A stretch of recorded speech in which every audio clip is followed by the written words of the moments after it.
E siamo finalmente arrivati nel momento più importante dell'anno per chi crede nella viticoltura di qualità, la vendemmia, l'annata 2017. È un'annata che ha dato delle soddisfazioni importanti per quanto riguarda la famiglia Tessari e Carugate nello specifico, dovuto al fatto che chi fa viticoltura cerca di farlo con la massima convinzione quando è convinto che partendo da uva di qualità si riesca a fare vini di eccellenza. Noi siamo profondamente convinti di questo e per questo motivo ci impegniamo ogni giorno, ci siamo impegnati dalla potatura a seguire, a salire, per cercare di arrivare in questo momento con una grande materia prima. Contestualizzando il sito dove ci si trova oggi, io lascio la parola a Michele Zambon, che si occupa da sempre della viticoltura qui a Carugate, a cui lascio volentieri la parola per spiegarci un po' di cose. Qui siamo a Monte Fiorentine, il nostro cru, 6 ettari di vigna, un'esposizione totalmente a sud, sono vigne vecchie, la raccogliamo in cassa per fare una raccolta ancora più di qualità, per fare una resa dai 70 agli 80 quintali per ettaro. Questo territorio è caratterizzato principalmente da matrice vulcanica, questo ci permette di dare l'uva ancora di più qualità che poi verrà trasmessa direttamente al vino. Chi fa questo lavoro di viticoltore deve comunque sempre mettere in conto, e questa è una consapevolezza importante, che lo si fa a cielo aperto, e quando si lavora a cielo aperto non si sa mai quello che può succedere. L'annata 2017 è stata un'annata che ha dato delle situazioni di criticità.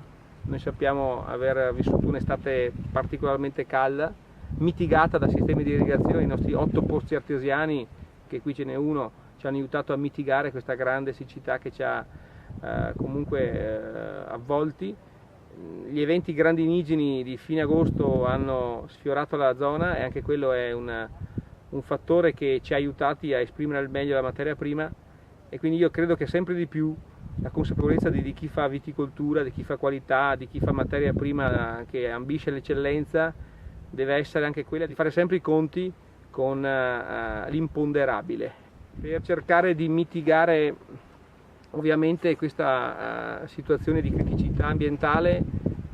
Il viticoltore cerca di gestire e di indirizzare alcune scelte agronomiche in maniera importante. La prima è quella di portare obbligatoriamente nei vieti di collina l'impianto di irrigazione, e non dimentichiamo anche il sistema di allevamento della viticoltura. Qui abbiamo una pergola bellissima che ci aiuta nelle annate come questa di grande calura a fungere da ombrello e quindi da protezione a quella che è l'uva che sta sotto.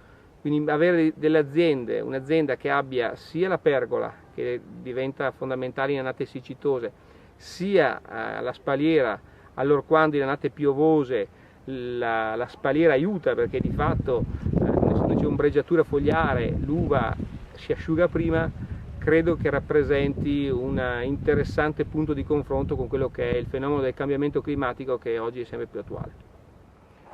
Come potete vedere siamo in raccolta, la raccolta a Carugate va fatta totalmente manuale, da un periodo che va dalle prime settimane di settembre fino a metà ottobre.